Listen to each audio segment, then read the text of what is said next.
Voilà, bon, on va commencer donc, puisqu'il est 10 heures. Bonjour à tous et donc bienvenue dans cette petite conférence atelier sur la recherche de postes dans la fonction publique. Donc je me présente, je suis Nicolas Aubertin, directeur de projet Choisir le service public et je suis accompagné. Bonjour, Karine Calins, je suis chef de projet front office sur Choisir le service public. Voilà, donc on va rapidement, en fait, on va pendant à peu près 30-40 minutes vous présenter un petit peu la plateforme, la recherche d'offres d'emploi, les candidatures, et on vous laissera à peu près 20 minutes pour répondre à vos questions. Voilà, ce format qu'on vous propose. Alors déjà quelques mots peut-être sur la plateforme, hein. Donc pourquoi cette plateforme déjà, parce que elle est assez récente, enfin du moins sous ce nom-là. La première version donc de la plateforme, qui s'appelait Place de l'emploi public, a été lancée donc en février 2019, et l'idée c'était de regrouper toutes les offres d'emploi de la fonction publique, donc des trois versants, hein, l'État, les collectivités locales et l'hospitalière, sur un site unique. Donc pour faciliter justement la recherche d'emploi qui était assez éclatée entre les sites des ministères, les collectivités, donc les portails de la territoriale ou différents sites aussi pour la fonction publique hospitalière. L'idée aussi, c'était d'avoir une fonction un peu ici recrutement pour les employeurs qui en ont pas. Donc l'idée, c'était de permettre aussi à des gens d'avoir une gestion des candidatures, une gestion de vivier pour, on va dire, les petits employeurs qui n'étaient pas outillés en la matière. Et puis, petit à petit, l'idée, ça a été de mettre en avant les employeurs de la fonction publique avec un travail sur la marque employeur. Et c'est comme ça qu'on a petit à petit, qu'on est arrivé à Choisir le service public, donc qui est la version rénovée de la plateforme, qui maintenant aujourd'hui est plutôt une plateforme de marque, donc avec un ensemble de services, site web, application mobile, salon annuel, voilà, et puis des composants de marque, comptes de réseaux sociaux, voilà, pour vraiment mettre en avant une marque employeur de la plateforme. Alors, il y a quelques enjeux aussi de qualité de service auxquels on est attaché, et c'est peut-être Karine qui va vous en parler plus parce que ça touche le front office. Karine va vous parler un petit peu de ce qu'on a fait en matière d'accessibilité et de design système de l'État, puisque ça touche vraiment la manière dont la plateforme a été conçue. Oui, alors quelques mots, effectivement, nous avons un référentiel à respecter concernant l'accessibilité de notre plateforme. Donc il s'agit que quel que soit le handicap de la personne, elle puisse naviguer sur notre site sans difficulté. Donc voilà, ce sont des exigences assez importantes, difficiles à maintenir, mais aussi à telles. On réalise des audits tous les 4 ans pour bien repasser tout le site et apporter les correctifs nécessaires pour que notre site reste véritablement totalement conforme au référentiel sur l'accessibilité. Voilà. Et le design système de l'État, vous entendrez aussi DSFR, vous voyez que les sites qui respectent ce design se ressemblent avec une charte graphique voilà, qui vous donne aussi un site souvent en .gouv.fr et qui se ressemblent les uns aux autres. Voilà. Le tout étant de permettre un parcours utilisateur le plus optimisé possible, que ce soit le plus intuitif, le plus simple possible. Oui.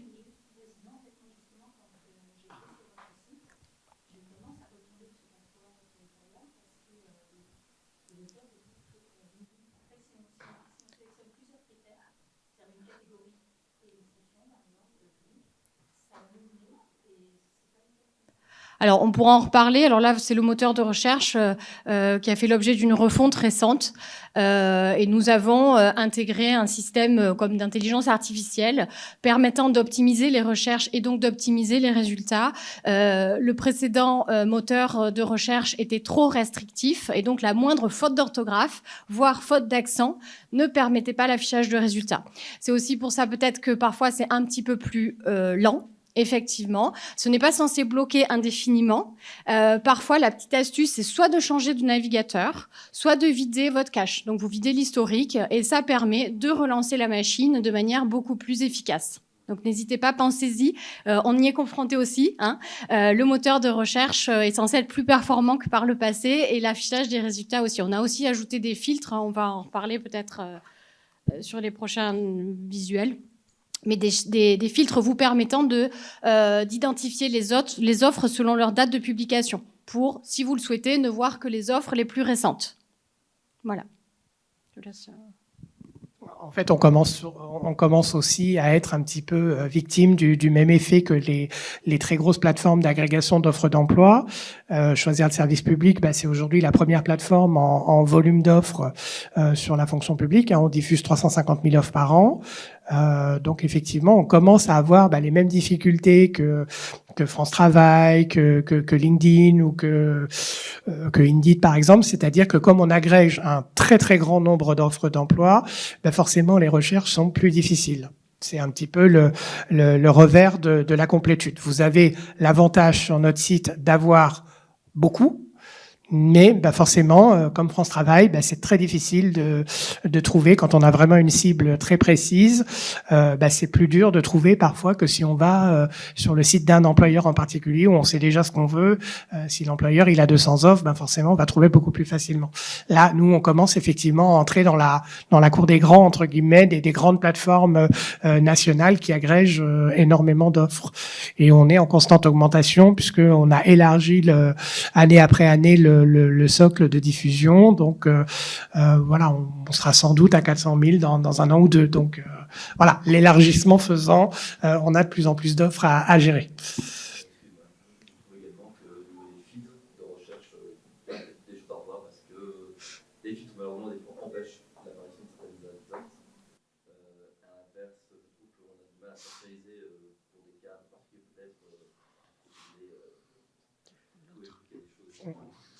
Alors, ce qu'il faut savoir, c'est que sur les critères de recherche, souvent la difficulté vient pas du filtre en tant que tel, puisqu'on a grosso modo les mêmes filtres qu'on retrouve sur la plupart des plateformes, en tout cas celles qui sont sur le secteur public. Si vous regardez les sites comme Emploi Public, site Emploi Territorial, on a grosso modo les mêmes filtres.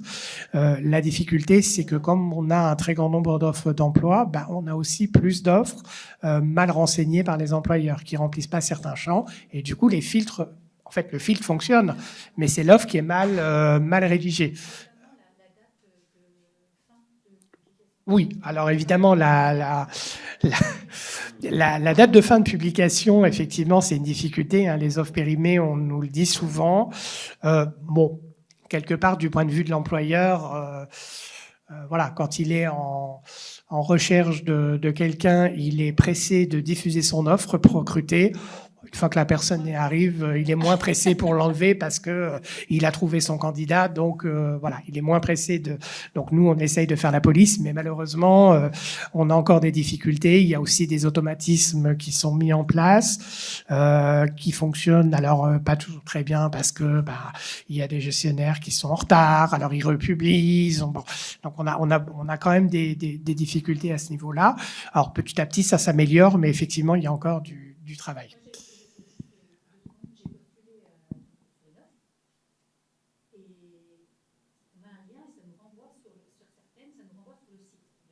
Alors, ça, voilà, on va en parler, oui. Oui. Oui, ça peut arriver, mais voilà, ce qu'il faut bien garder en tête, c'est qu'effectivement, ce sont les gestionnaires RH qui remplissent les formulaires d'offres. Nous ne pouvons pas vérifier les formulaires remplis. Et donc là, voilà, le résultat est tel qu'il est en front office et on peut vraiment, si ce n'est se réunir régulièrement à peu près tous les mois avec eux pour communiquer, rappeler l'importance et notamment des dates de publication. On ne peut pas aller beaucoup plus loin. Donc là, effectivement, normalement, les filtres fonctionnent bien quand les informations sont rentrées correctement dans les offres. Par contre, effectivement, si vous notez qu'un filtre ne fonctionne plus, n'hésitez pas. On a une assistance utilisateur en ligne et nous avons voilà, le suivi assuré tous les jours sur cette assistance utilisateur. Oui.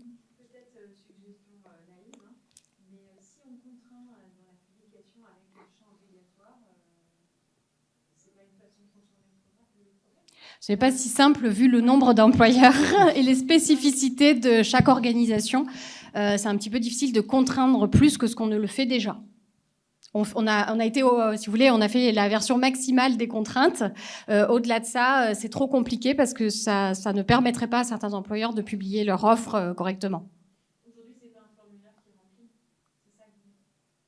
Ça dépend. À peu près 15%. On est à peu près à 15-20% d'employeurs qui remplissent leurs offres via un formulaire. Et on est à peu près à 80% par import. Alors pour tout un tas de raisons, hein, déjà pour tout ce qui est territorial, hein, puisque c'est une compétence législative des centres de gestion de la fonction publique territoriale. C'est eux qui gèrent les offres d'emploi, hein, c'est pas les collectivités elles-mêmes. En fait, les collectivités, elles déclarent leurs vacances de poste auprès de leur centre de gestion territoriale, et c'est le centre de gestion qui publie sur le site de l'emploi territorial et un badge de nuit qui rediffuse le lendemain matin toutes les offres sur le portail Choisir le service public. Donc nous, on est juste agrégateurs. Alors ça, c'est normal, hein, c'est la libre administration des collectivités locales. Elles ont une compétence législative en la matière. Et puis après, on a évidemment les gros ministères qui ont des SIRH et des SI recrutement qui leur sont propres. Et donc, eux, ils utilisent leurs propres outils. Donc, quelque part, on va dire la fonctionnalité de rédaction des offres par formulaire, c'est un petit peu ce que je disais tout à l'heure. On est le SI recrutement de ceux qui n'en ont pas, c'est-à-dire plutôt des employeurs de petite taille ou de taille moyenne, donc établissements publics, des universités, des petites agences, des groupements d'intérêt public, voilà, ce genre de choses. Mais évidemment, tous les gros employeurs sont déjà outillés en matière de SI recrutement. Voilà, alors vous voyez ici qu'on vous parle des offres d'emploi recommandées pour vous. Donc ça, c'est apparu il n'y a pas si longtemps que ça en front office, permettant, si vous le souhaitez, de vous suggérer des offres d'après les recherches que vous effectuez ou d'après les critères de recherche que vous avez enregistrés dans votre alerte.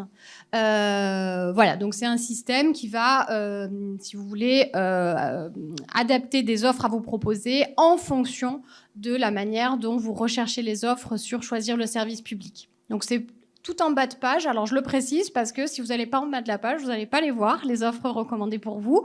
Elles vont être sur la page d'accueil, elles vont aussi être sur la page des offres. Donc bah, voilà, vous verrez, si ça vous intéresse, vous pouvez aller voir ce que le système vous propose.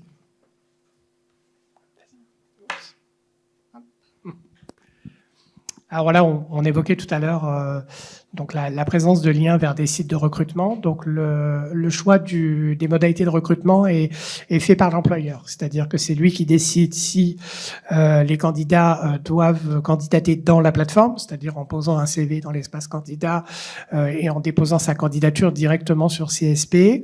Il peut soit réceptionner la candidature par email, soit réceptionner la candidature via une autre plateforme, donc via une redirection. Donc on a installé ce qu'on appelle un bouton intelligent, c'est-à-dire qu'en fonction du mode choisi, en fait, le bouton postuler va se transformer tout seul. Donc il va s'appeler postuler si on peut postuler directement, il va s'appeler aller sur le site de l'employeur ou postuler par mail en fonction donc tout ça est automatisé. Donc après en tant que candidat, vous avez juste à suivre la modalité qui est proposée.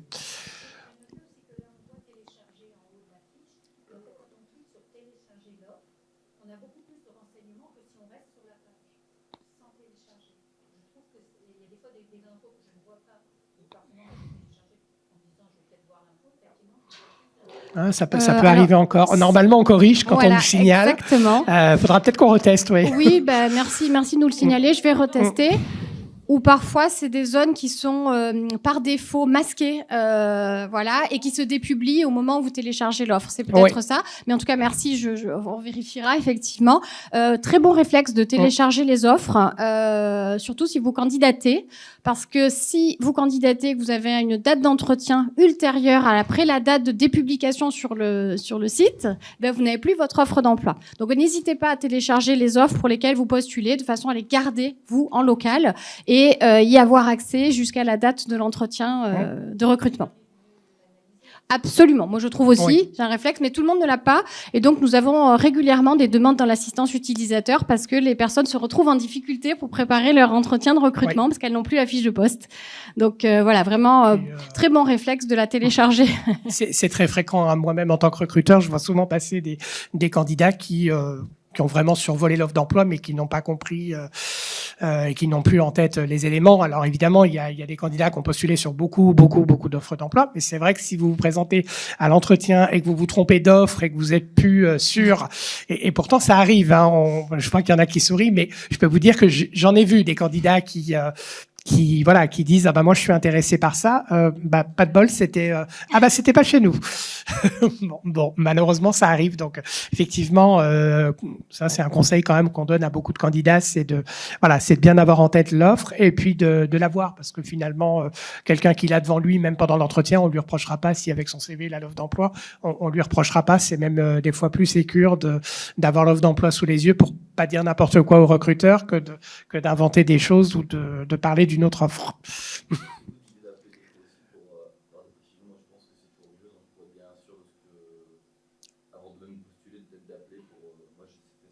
Oui. Oui, vous avez très souvent, pour pas dire toujours, des contacts sur l'offre d'emploi et c'est là pour ça. Donc, effectivement, aucune difficulté à appeler pour avoir des précisions et être sûr de votre choix. Comment ? Ah, possiblement. Oui. Ah oui. Ouais. Oui. Et vous trouvez pas d'interlocuteur. Ça peut arriver. Oui, c'est vrai que c'est pas. Voilà, la méthode la plus efficace en général, c'est pas d'appeler directement le service RH, c'est d'essayer d'entrer en contact avec le recruteur, le responsable du service, soit via des gens que vous connaissez ou via des voies un petit peu détournées, mais ça marche toujours mieux. Voilà, en regardant les organigrammes, effectivement, ça peut toujours aider. Effectivement, ça aussi, c'est un conseil que je donne souvent à des candidats, c'est de regarder ce que fait l'employeur et son organigramme. Parce que des fois, c'est des questions même que je pose ou qu'on pose en entretien, de dire notre structure, qu'est-ce qu'elle fait, voilà, et des fois, on s'aperçoit qu'effectivement, ils connaissent pas du tout donc ça peut être utile aussi effectivement de bien connaître l'organigramme et les missions de la structure. Oui, de vous préciser aussi que quand c'est le bouton postuler sur le site du recruteur, évidemment, bien souvent, il faut vous reconnecter sur son site. Là, vous sortez complètement de choisir le service public et c'est la raison pour laquelle, même si vous aviez rentré vos identifiants sur CSP, ils ne sont pas repris sur le site de redirection. Ça, c'est la première précision. Et la deuxième à laquelle je pense là, c'est que une fois que vous recrutez, nous ne suivons plus votre candidature. C'est-à-dire que si vous avez un délai qui vous semble trop long de réponse du recruteur, c'est à eux qu'il faut s'adresser. On a parfois des demandes dans l'assistance utilisateur, mais évidemment, nous ne pouvons pas contacter les recruteurs un par un pour leur dire voilà, j'ai un mail de monsieur ou madame untel qui s'étonne de ne pas avoir eu de réponse à sa candidature. Là, ça nous dépasse après, c'est à la main des employeurs.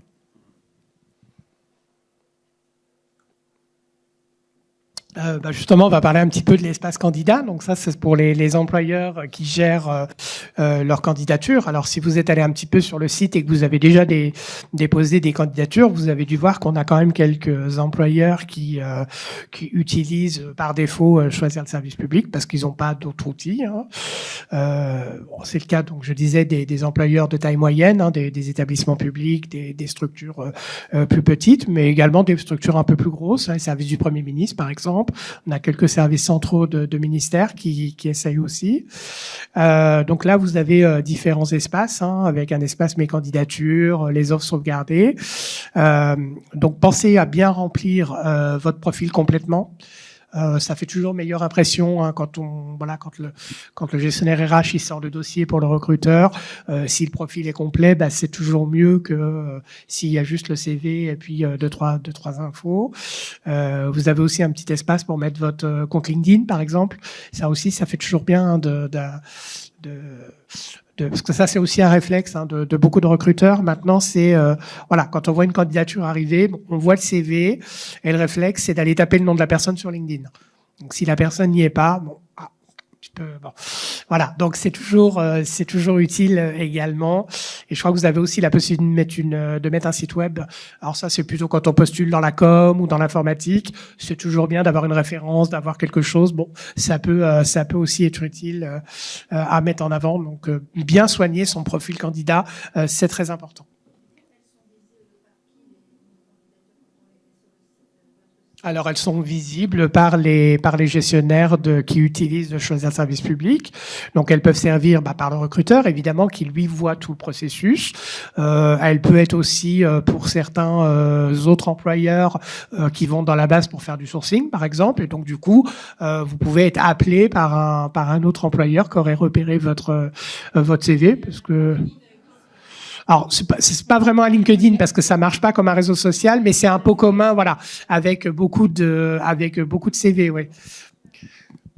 Et pour...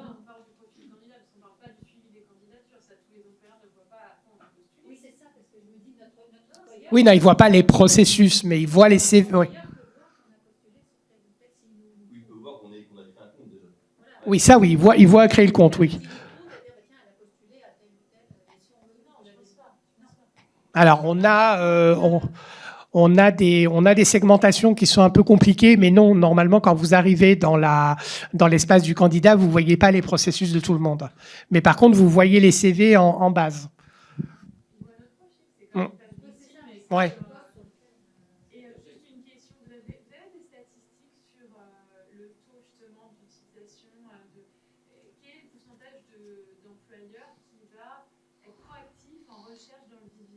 Ouf, alors 5%.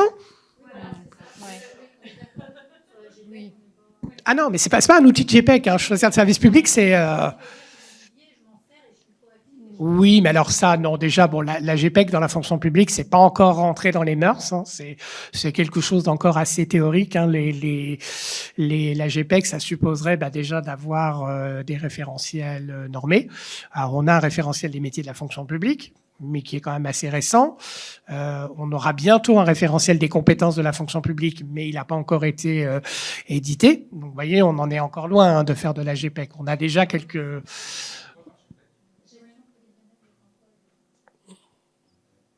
c'est-à-dire que normalement, voilà, alors normalement chaque ministère est censé avoir un plan programmatif pluriannuel, c'est-à-dire qu'il doit pouvoir anticiper à peu près en fonction de la courbe démographique combien il va avoir de départs en retraite. Parmi ces départs qu'il va devoir renouveler et ses perspectives budgétaires, il doit voir s'il va avoir des hausses ou des baisses de recrutement et il doit pouvoir le faire de manière sectorielle. Par exemple, dire mes besoins en informatique, c'est ça, mes besoins en juriste, c'est ça, mes besoins, par exemple, sur les techniciens, l'environnement, c'est ça. Et il doit capable être d'identifier métier par métier à peu près ses besoins sur plusieurs années et essayer de se mettre en corrélation avec le vivier qu'il a déjà pour trouver des candidats à qui il pourrait proposer des mobilités, plutôt en interne dans un premier temps, et puis après de voir en termes de complément externe ce qu'il peut faire. Et ça, on en est assez loin parce que ça suppose déjà d'avoir des SIRH très bien renseignés, avec une complétude des données assez forte. Et là, on en est quand même assez loin, malheureusement. Et puis, sur les SI recrutements, également, ça supposerait d'avoir de manière un petit peu normée tous les référentiels qui vont bien. Donc, on essaye d'avancer. Hein, la DGAFP conduit les travaux pour justement avoir un référentiel des compétences, petit à petit d'avoir une vraie gestion des compétences dans le vivier. Là, pour l'instant, vous pouvez faire des recherches par domaine. Disons, en matière de sourcing, on peut faire de la recherche par mots-clés. C'est-à-dire, quelqu'un peut taper, par exemple, développeur full stack et puis voir combien de CV vont remonter sur ce métier et ainsi de suite. Mais ça reste encore assez embryonnaire. Donc, je dirais qu'on est autour de 5% à peu près. Oui, ça arrive, oui.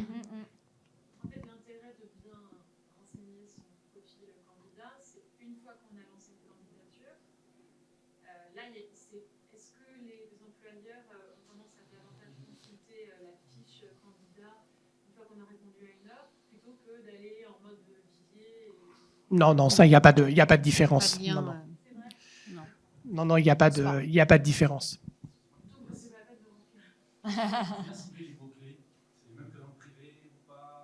Ah non, il y a encore des différences sémantiques assez fortes entre la fonction publique et le secteur privé. Déjà parce que dans la fonction publique, alors je sais pas si on peut parler de réticence ou de résistance. Enfin, ça dépend comment on se positionne idéologiquement, mais c'est vrai que la fonction publique, déjà par rapport aux anglicismes, elle est toujours un petit peu en décalage. On utilise beaucoup moins les termes. On va parler par exemple de chef de projet informatique au lieu de parler de product owner dans le secteur privé. Donc voilà, déjà on a une vraie différence sémantique. Il y a moins d'anglais dans le service public. On a aussi des différences de typologie sur les chaînes hiérarchiques. hiérarchique. Hein. C'est vrai que ce que vous trouvez, par exemple, dans les administrations, chef de service, sous-directeur, chef de bureau, adjoint, chef de pôle, vous n'allez pas forcément les retrouver dans le secteur privé. Hein. Donc, il y a voilà. D'ailleurs, ça se voit quand vous avez un compte LinkedIn. On reçoit parfois des offres complètement inadaptées parce que LinkedIn, pour lui, un chef de service, c'est un chef qui a un service, quel que soit le nombre de personnes.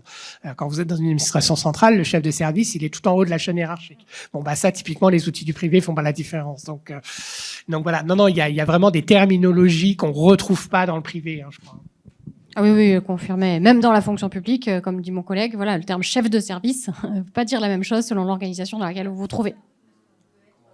C'est pas le même niveau. Absolument. Et dans la fonction publique, même entre les versants de la fonction publique, et c'est d'ailleurs pour ça qu'on a créé le référentiel des métiers de la fonction publique, il y a beaucoup de choses qui sont pas normées. Hein. Par exemple, dans les collectivités territoriales, un rédacteur est en catégorie B. Dans la fonction publique de l'État, un rédacteur, souvent, c'est un chargé de mission catégorie A qui sort de l'IRA, donc qui est en catégorie A.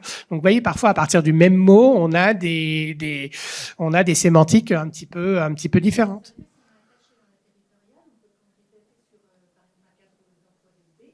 Non, vous allez pas.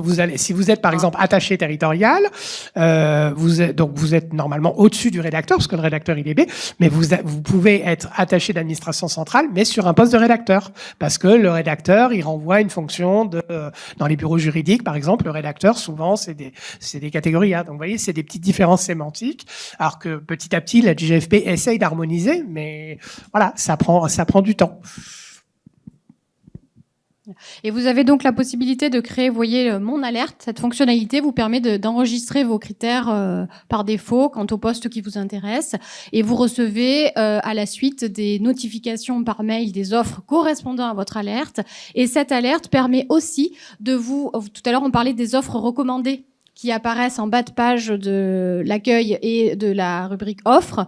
Là aussi, le moteur prendra en compte les critères renseignés dans votre alerte.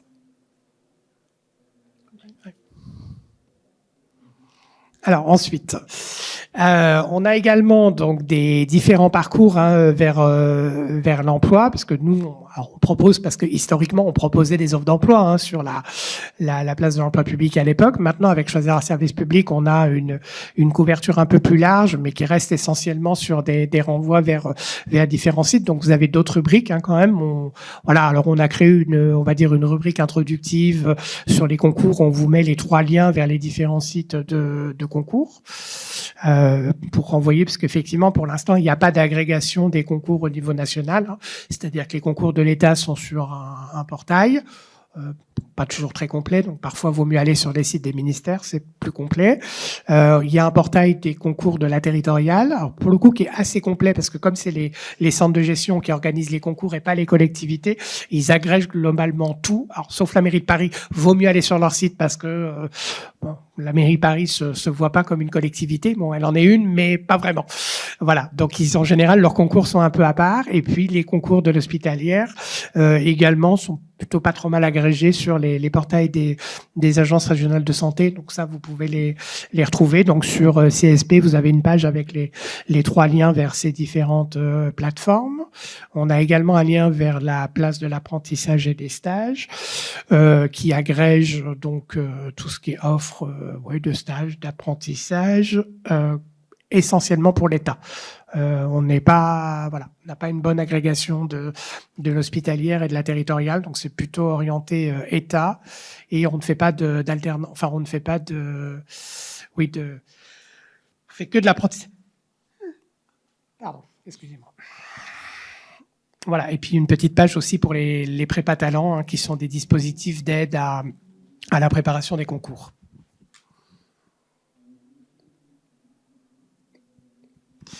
Alors, donc ça, c'est un petit peu la démarche de mettre en place, donc choisir le service public. C'est aussi une marque. Donc l'idée, c'est de vraiment mettre en avant tout ce qui fait la diversité des employeurs publics. Donc c'est pour ça que vous allez aussi avoir sur le site des pages qui présentent les employeurs et les métiers. Donc je ne sais pas si tu veux en dire quelques mots sur la manière dont on présente les pages employeurs. Oui, bah, vous pouvez retrouver effectivement, alors ça peut être utile pour préparer vos entretiens aussi, hein, c'est une autre source d'informations précieuses, où là, les contenus sont apportés par les employeurs eux-mêmes et nous les intégrons. De façon à ce que la page apparaisse en front office. Donc, vous allez avoir du texte, vous allez avoir de l'image, parfois de la vidéo, vous permettant, c'est la première rencontre finalement avec cet employeur sur notre site. Alors aujourd'hui, je sais plus à combien de pages nous sommes, mais une bonne centaine. Voilà, une bonne centaine. Et évidemment, on fait au mieux pour alimenter le plus possible et atteindre voilà, beaucoup plus de pages que ce qu'il y en a aujourd'hui.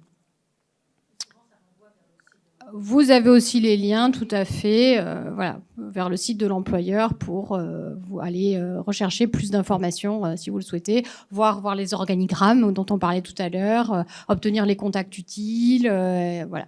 Non, c'est très pratique hein, quand vous préparez un entretien. Hop, un coup d'œil sur la page. Vous avez de manière synthétique, voilà, ce que fait l'employeur, ce qui est intéressant chez lui, et hop, ça vous donne tout de suite des billes pour, voilà, pour passer l'entretien. Ouais, c'est plutôt pratique, ouais. Oups. Ah. Et vous voyez, bonne pratique de rédaction des offres, c'est ce dont on parlait tout à l'heure. Nous, on essaye de communiquer au maximum avec les employeurs pour voilà, leur indiquer la bonne façon de rédiger une offre. Ça veut dire un titre qui est très parlant, des descriptifs aussi qui ne sont pas que pour des gens qui travaillent dans la structure, etc., etc. Oui, éviter les acronymes. Oui, voilà. On communique, on ne peut pas les forcer. Oui. Voilà.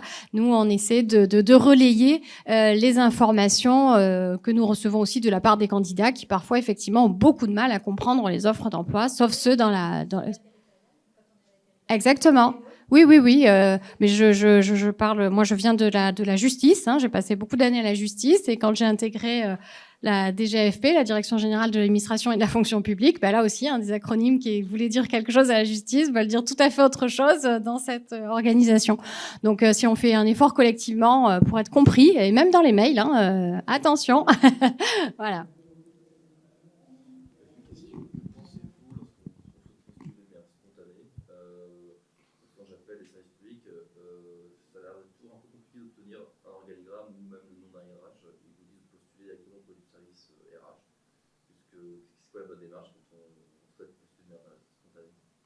Dans la fonction publique, ça marche pas beaucoup, hein, la candidature spontanée.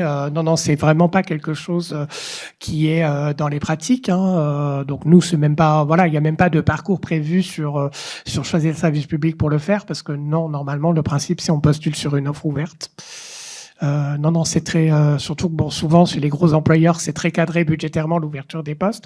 Donc même si vous faites une candidature spontanée, souvent, ça risque de tomber dans le trou et pas. Ouais. Vous pouvez essayer aujourd'hui pendant le salon sur les différents stands. Il y a certaines institutions qui, peut-être si elles font de la gestion publique et privée, ont des besoins recensés ou non. Certains sites, certains sites disent qu'il y a des offres qui disent qu'on est là. Oui. D'ailleurs, ça permet de préciser que choisir le service public, nous ne reconnaissons pas les candidatures spontanées. Donc, quand elles sont envoyées sur l'aide utilisateur, on peut rien en faire. On relaie pas. On répond souvent en expliquant ça, mais je vous le dis, ça ne sert à rien de déposer des candidatures spontanées sur choisir le service public.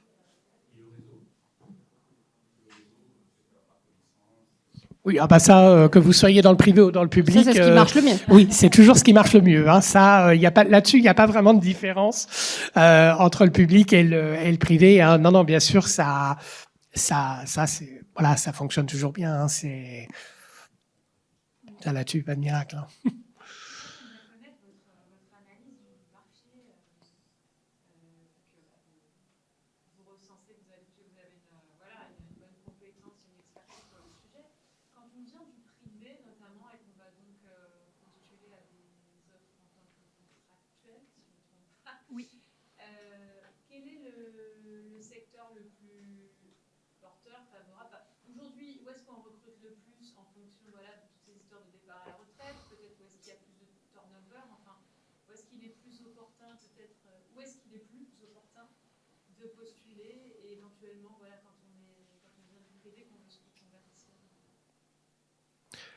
Alors, disons que quand on vient du secteur privé, si on raisonne en termes de domaine métier, oui, il y a des domaines qui sont peut-être un peu plus ouverts que d'autres. C'est clair qu'au niveau par exemple du numérique, de la communication digitale, il y a effectivement beaucoup plus d'opportunités pour les gens qui viennent du secteur privé parce qu'il y a des pénuries.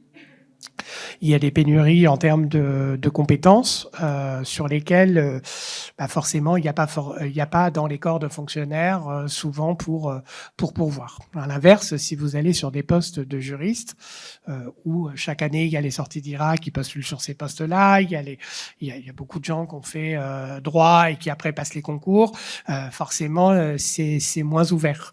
En fait, oui, c'est ça, c'est plus vous postulez sur des fonctions qui sont un petit peu éloignées du cœur de métier de la fonction publique, c'est-à-dire sur des fonctions qui sont moins administratives, moins juridiques, peut-être plus techniques, plus voilà, c'est forcément vous aurez plus de chances. Après, forcément, il y a des endroits où il y a peut-être plus de contractuels dans le secteur culturel, dans le secteur de la com, parce que il y a pas forcément les corps pour pouvoir les postes.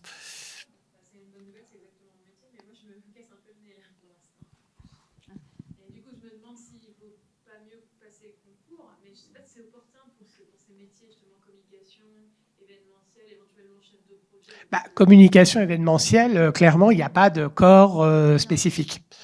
Ça, c'est quelque chose qui est pas couvert. Donc, effectivement, il y a beaucoup de contractuels dans la com. Dans la com et l'événementiel, parce que c'est pas une fonction qui, historiquement, sur lesquelles il y a des corps dédiés. C'est sûr qu'après, il y a des postes où il y a quasiment pas de contractuels. Par exemple, les postes comptables, la comptabilité publique, il y a très très peu de contractuels sur la comptabilité publique, par exemple, parce que là, il y a il y a des corps avec beaucoup d'effectifs qui vont couvrir. Également dans la justice, c'est encore un peu compliqué quand on est contractuel. C'est quand même des corps où c'est des. Alors normalement, la plateforme, elle fait déjà le tri pour vous, c'est-à-dire que nous, on publie pas, par exemple, les offres qui sont réservées aux fonctionnaires, c'est-à-dire les tableaux de mutation. Ils viennent pas encombrer les offres d'emploi, c'est-à-dire tout ce qui est pourvu par tableau de mute. Nous, on n'ouvre pas sur CSP.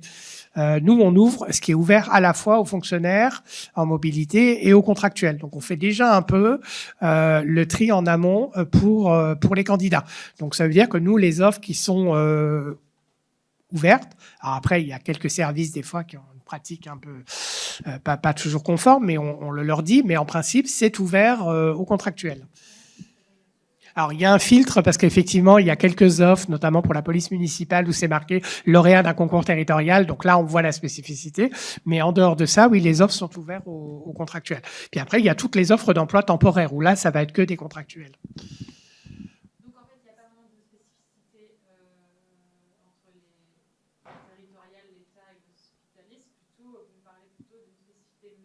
Oui, c'est plus comme ça, oui.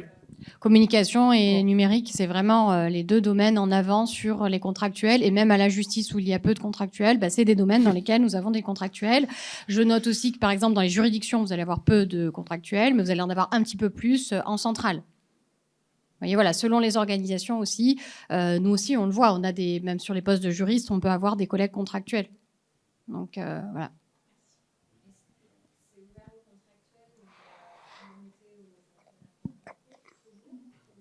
Alors en fait c'est variable, c'est-à-dire qu'il y a normalement une notion dans la loi qui est issue qui est maintenant dans le Code général de la fonction publique, où il y a une disposition qui dit que les postes ont vocation normalement à être pourvus par des fonctionnaires.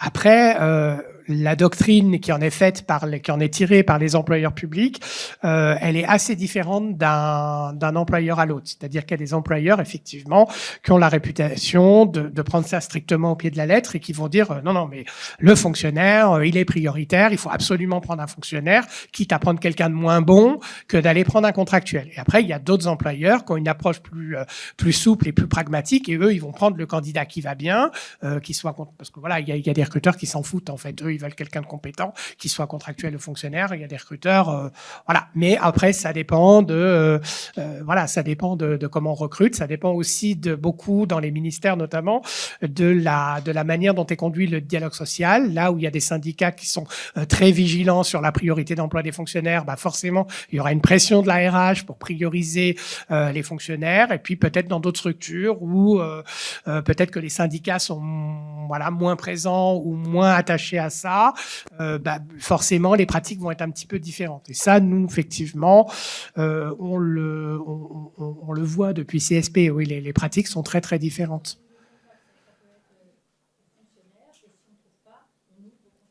Oui, sauf que ça, normalement, c'est interdit. Voilà, depuis la loi, c'est interdit. Hein, ouais. Depuis la loi de transformation de la fonction publique, là, qui a eu en 2019, si je ne me trompe pas, on ne fait plus de premier tour et de deuxième tour. Ça, c'était une pratique avant la loi de transformation de la fonction publique, où effectivement, il y avait 2 tours, c'est-à-dire on mettait la publication pendant 1 mois pour les fonctionnaires, on faisait un tour de fonctionnaires, et après on faisait un deuxième tour. Mais là, maintenant, le décret de 86 a été modifié, et il dit bien que les offres d'emploi sont ouvertes aux contractuels et aux fonctionnaires en même temps. Donc la pratique à 2 tours, normalement, n'est plus en vigueur. Oui. Alors ça, c'est parce que soit c'est des contrats courts, soit c'est des... Alors c'est anciennement les articles 4.1, c'est quand il n'y a pas de corps équivalent. Voilà.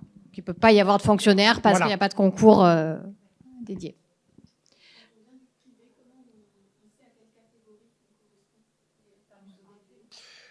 Niveau d'études, ancienneté, en fonction du poste occupé. C'est écrit, en fait, c'est écrit nulle part parce qu'il n'y a pas vraiment de tableau d'équivalence entre le code du travail et le. Alors même si globalement les employeurs font catégorie cadre dans le privé, ils considèrent que c'est de la catégorie A, il n'y a pas un texte qui fixe des équivalences entre les catégories. Alors le niveau de diplôme évidemment va être regardé comme un critère déterminant, ou alors l'ancienneté et le niveau de responsabilité. Là où c'est plus flou, c'est entre les catégories. C'est par exemple surtout au sein de la catégorie A. Juridiquement, il y a 3 catégories. Donc, il y a A, B, C. En gestion, la catégorie A, elle est quand même très diversifiée, puisque entre le petit A, c'est-à-dire le début des grilles, sortie d'IRA, attaché, et administrateur civil hors classe, il y a quand même tout un monde entre les deux. Donc là, ça va plutôt être en fonction de ce que la personne avant, elle a fait. Si elle sort, par exemple, d'une grande école de commerce et que la personne a été directeur en entreprise, on va peut-être lui proposer à un moment donné des postes qu'on donnerait à des administrateurs civils, par exemple. Mais voilà, c'est en fonction du profil du candidat. Il n'y a pas des grilles d'équivalence qui disent lui il va en A, lui il va en A+, lui il va en B. Enfin, ça marche pas tout à fait comme ça. Ouais. C'est vraiment au cas par cas. Oui, voilà, c'est-à-dire que vous avez, par exemple, dans les administratifs, vous avez des corps, par exemple, attachés, là où vous avez attaché principal, attacheur classe, puis après, vous allez avoir administrateur civil, et hop, ça va monter comme ça. Bon, voilà, c'est vraiment au cas par cas.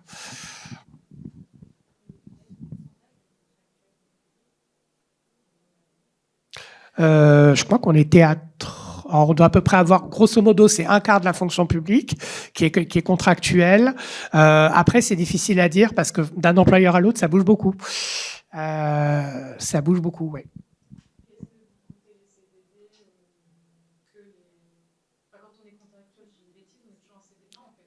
Alors, alors voilà, vous avez vous avez normalement, la loi dit que on peut faire 2 fois 3 ans et après passer en CDI. 6 ans maximum. C'est 6 ans par tranche de 3 ans. Certains font moins, c'est-à-dire ils vont faire 3 fois 2 ans. Voilà, donc vous avez des CDD qui jusqu'à 6 ans, et si l'employeur vous garde, il doit vous garder en CDI. Après, les pratiques, elles peuvent varier à l'intérieur. Voilà, ça peut être des CDD plus courts, jusqu'à la règle des 6 ans. Il y a des possibilités de primo-recrutement en CDI. Alors ça, c'est pareil, d'un employeur à l'autre, il y en a qui le font, il y en a qui ne le font pas. Voilà, même quand il y a des textes qui disent qu'il faut le faire, il y a des employeurs qui ne le font pas. Bon, c'est parfois un peu au cas par cas. Et après, vous avez aussi des mécanismes de portabilité du CDI, c'est-à-dire que dans un ministère, si vous avez un CDI et que vous demandez à changer de ministère, on vous garde votre CDI, par exemple. Donc, il y a des mécanismes de portabilité du CDI dans la fonction publique.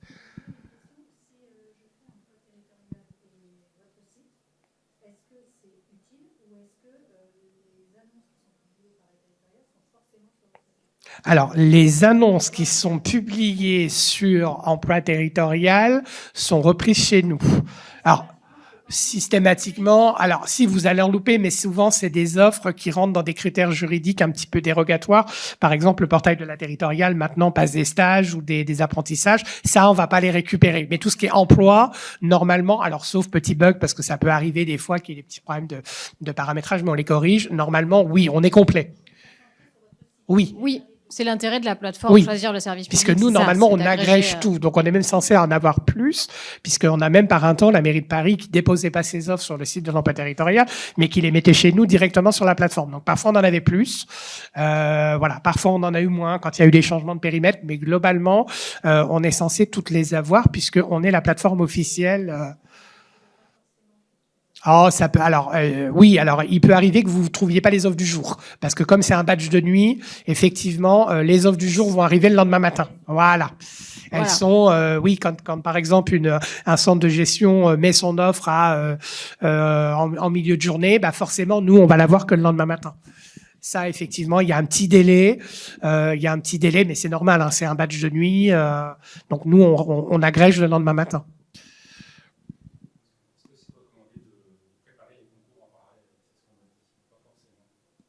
Ah bah si, parce que quand vous préparez des concours, vous acquérez aussi la culture administrative qui vous aide à préparer des entretiens. Oui, il y a des bons réflexes qu'on acquiert, et puis pour certains types de postes, c'est même essentiel. Hein. Alors dans le numérique, oui, vous avez plusieurs possibilités. Alors il y a quand même beaucoup de contractuels hein, dans le numérique. C'est vrai que alors il y a des corps de fonctionnaires. En volume, on va dire qu'il y a 3 gros pools de fonctionnaires. Il y a les ingénieurs du ministère de la Défense, où ils ont une filière numérique assez importante, avec des fonctionnaires. Vous avez un pool très fort aussi au ministère des Finances, puisque vous avez une spécialité informatique dans le corps des inspecteurs des finances publiques. Pour des raisons historiques, hein, c'est pas forcément logique que des corps financiers fassent de l'informatique, mais enfin pour des raisons historiques, ils ont une filière informatique très avancée aussi. Et vous avez enfin le corps des ingénieurs SIC, qui est au ministère de l'Intérieur et qui est un corps interministériel. Donc après, vous pouvez être réaffecté dans différents ministères. Pour la territoriale, ça va être surtout le corps des ingénieurs territoriales. Et dans l'hospitalière, à ma connaissance, il n'y a pas de corps dédié, mais voilà, c'est plutôt des contractuels ou des gens en mobilité. Alors là, non, c'est beaucoup des... Non. Pardon ? Oui, alors soit c'est des corps informatiques, soit c'est beaucoup des contractuels. Même en lien avec la com, je dirais, il y a même beaucoup de freelance. C'est-à-dire qu'il y a beaucoup de projets qui sont portés par différentes administrations où finalement on va faire appel à des freelances. Par exemple, dans les programmes type Betagouv de la DINUM, il y aura beaucoup de design. Typiquement, le métier de designer UX, donc les UX design sont beaucoup des freelances. Donc, ils sont sur des grandes plateformes comme Malte, par exemple, qui est j'en donne une, mais il y en a d'autres, hein, qui sont des plateformes de freelance. Ça se fait beaucoup, ça.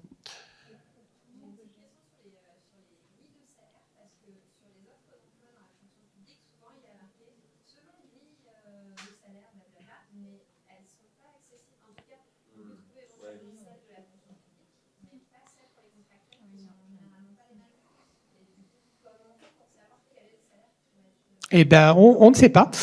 Non, contacter on ne sait le pas. recruteur. Hein. Oui, en fait, on ne sait pas. Alors peut-être que les choses ont changé puisqu'il y a actuellement une réforme juridique qui va intervenir sur la transparence des rémunérations. Il y a une directive européenne qui va devoir être appliquée et qui peut-être va amener du changement. Alors nous, effectivement, sur nos offres d'emploi, alors on permet aux employeurs de mettre les éléments de rémunération. On a déjà fait l'enquête. On est à moins de 5% hein, des offres renseignées. Très peu, mais donc on est très bas. C'est un exercice qui est difficile, hein, parce que même pour les contractuels, si vous êtes junior ou senior, c'est pas les mêmes prétentions salariales. Donc quand c'est renseigné, ce sont des fourchettes qui sont pas forcément très parlantes si la fourchette est assez large. Donc je crois que le bon conseil, c'est quand même de se rapprocher des recruteurs si vous voulez plus de précision à ce sujet. Et puis ça se négocie, hein, le salaire quand on est Ah oui. contractuel. Hein. C'est souvent du ping-pong avec les services financiers. En fonction de votre CV, vous allez négocier votre salaire. Déjà parce que bon, les grilles.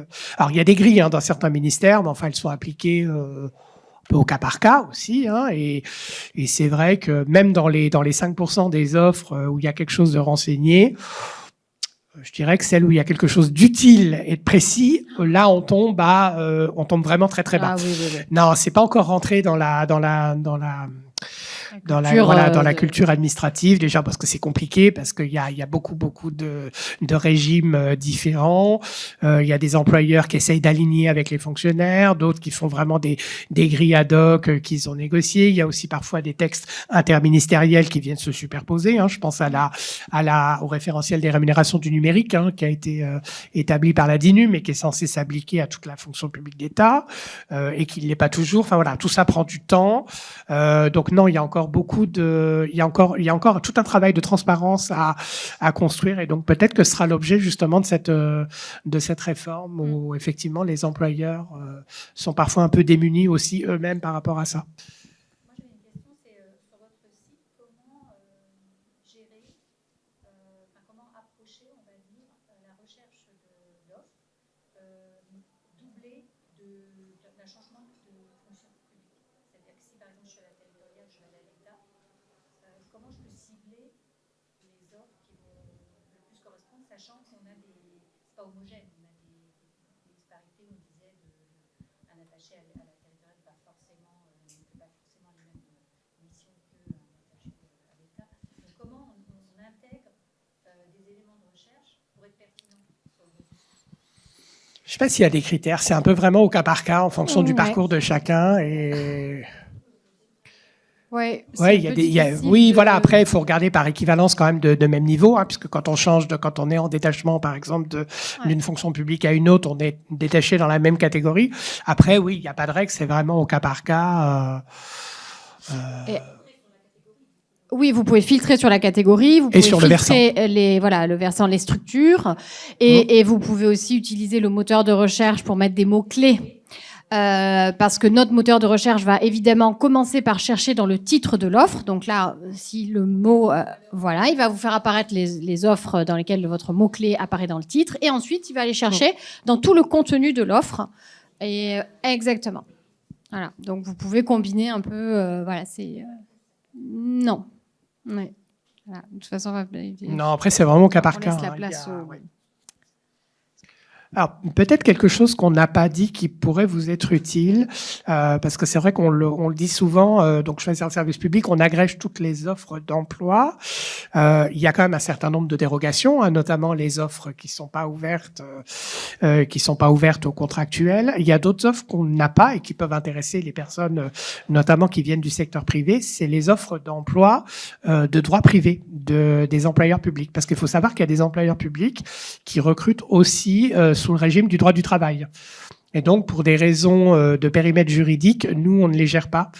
Donc, ça peut aussi être intéressant d'aller voir aussi auprès des employeurs publics qui recrutent sous contrat droit du travail. Ils ont des offres d'emploi que nous, on n'aura pas sur notre plateforme. Alors ça va être oui, ça peut être soit en dispo et parfois un détachement s'il y a une convention qui dit que l'employeur fait une mission de service public, donc il doit y avoir des cas où le détachement est possible. Voilà, donc il va y avoir des employeurs qui sont à régime mixte. Alors, il y a évidemment ceux qui sont très connus, la sécurité sociale, les choses comme ça. Il y a les agences régionales de santé qui ont une partie droit public et une partie qui s'appelle l'UCANS, qui est un régime lié à la santé. Et puis, il va y avoir tout ce qui est établissements publics industriels et commerciaux, donc les EPIC, et puis tout ce qui est groupement d'intérêt économique, par exemple, donc qui sont souvent des structures un peu mixtes, public-privé, souvent des anciennes entreprises publiques. Alors, elles ont gardé un statut un peu, donc elles ont parfois un peu des missions de service public, mais elles recrutent sous statut de droit privé. Donc voilà, il va y avoir un certain nombre d'employeurs comme ça.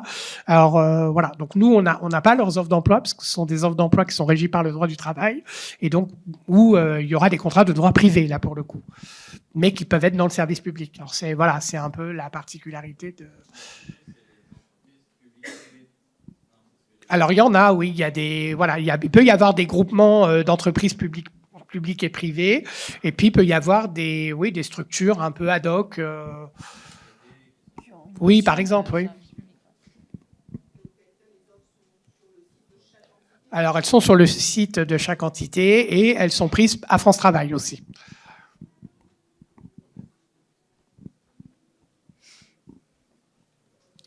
Oui.